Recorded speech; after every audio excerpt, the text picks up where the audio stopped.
கிறிஸ்தேசுவின் நாமத்தினாலே இந்த காலை நேரத்தை உங்களை வாழ்த்துகிறேன்.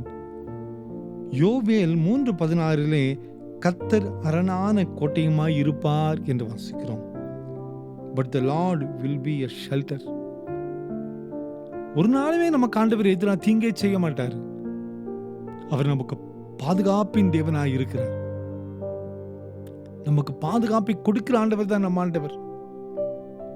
ஒருபோதும் நமக்கு எதிராக நிற்கிற ஆண்டவரே அல்ல. இந்த ஆண்டவர் தான் நமக்கு அரணான கோட்டையுமாய் இருப்பார் என்று வாசிக்கிறோம். நம்மை பாதுகாப்பது ஆண்டவர் தான்.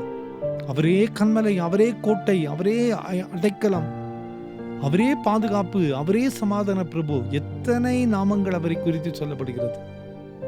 இந்த காலை நேரத்தில் அவரே நமக்கு அரணான கோட்டையுமாய் இருப்பார். ஒரு அரண், ஒரு கோட்டை என்றால் உள்ள இருக்கிற பட்டணம் பாதுகாப்பாக இருக்கும். இந்த பட்டணத்தை சுற்றிலும் கோட்டை எழுப்புவாங்க. ஏனென்றால் எதிரிகள் வராதபடி, தடைகள் வராதபடி, தீமைகள் வராதபடி தடுத்து நிறுத்தக்கூடிய ஒரு சூழ்நிலை. அன்பான குடும்பத்தின் மக்களே, ஒரு தோட்டத்தை நாம் பாதுகாக்க வேண்டுமானால் வேறு அடைத்து பாதுகாக்கிறோம். நான் வேலை செய்கிற ஸ்தலம் ஒரு கிராமம் தான். ஒரு கிராமம், அழகான ஒரு கிராமம், விவசாயிகள் நிரம்பி இருக்கிற ஒரு கிராமம். எல்லாரும் அவங்க இடத்துல அந்த தோட்டத்தை, விவசாயம் செய்கிற தோட்டத்தை பாதுகாக்க முடியாது, வேறு அடைத்து பாதுகாப்பாங்க.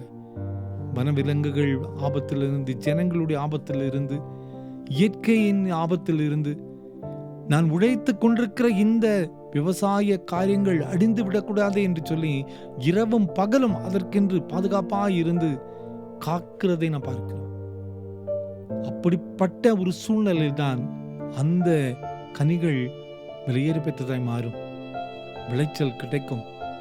அந்த உழைப்பு இரவும் பகலும் உறங்காமல் காக்கிற ஒரு மனிதனுடைய வாழ்க்கையை நாம் பார்க்கிறோம். அப்படி இருந்தால் தான் அந்த தேசம் பாதுகாக்கப்படும், நிலம் பாதுகாக்கப்படும், விவசாயம் பாதிக்காமல் இருக்கும். ஆண்டவர் சொல்லுகிறார், உன்னை காக்கிறதுக்காக நான் அரணான கோட்டையுமாய் இருப்பேன். இயற்கையோ, சூழ்நிலையோ, தீமையோ, இந்த உலகத்தினுடைய காரியங்களோ, ஜனங்களுடைய பொறாமையோ உன்னை தாக்கி அடித்து விடாதபடி உன்னை காக்கக்கூடிய ஒரு மிகப்பெரிய பொறுப்பை நான் ஏற்றுக்கொள்கிறேன் என்று ஆண்டவர் சொல்லுகிறார்.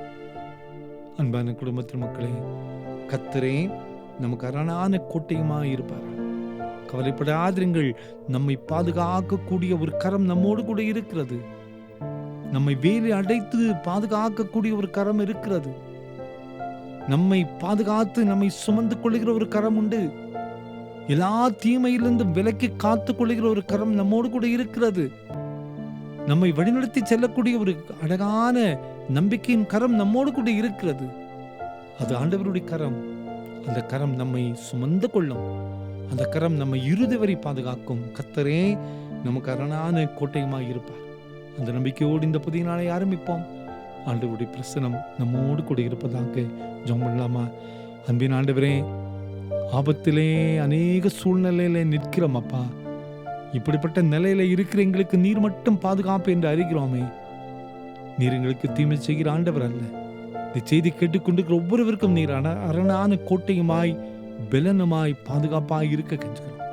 இயேசுவின் மூலம் ஜெபம் கடமைகள் நல்ல பிதாவே. ஆமேன், ஆமேன், ஆமேன்.